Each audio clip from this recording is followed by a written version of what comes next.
Viral video pemuda ceburkan diri ke laut demi selamatkan kucing. Viral video aksi heroik seorang pemuda menyelamatkan kucing yang tercebur ke laut. Video tersebut dibagikan akun TikTok @iqbalsahlan pada Rabu 8 Juni 2022. Pada video yang dibagikan, terlihat seorang pemuda menceburkan diri ke lautan. Tangan pemuda tersebut memegang seekor kucing berwarna putih yang tenggelam di laut. Kemudian pemuda itu langsung menyerahkan kucing ke pintu kapal yang ada di sebelahnya. Teman pemuda itu kemudian mengambil ember untuk menjangkau kucing. Kucing tersebut pun menjangkau ember dan ditarik ke atas kapal sehingga berhasil diselamatkan. Video tersebut kemudian viral dan disaksikan 1,8 juta pengguna TikTok.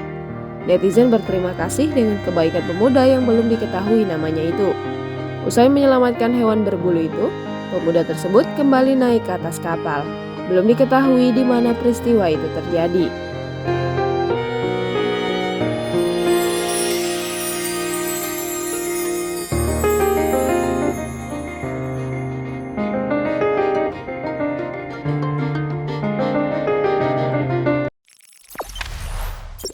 Jangan lupa subscribe, share, komen, dan like ya.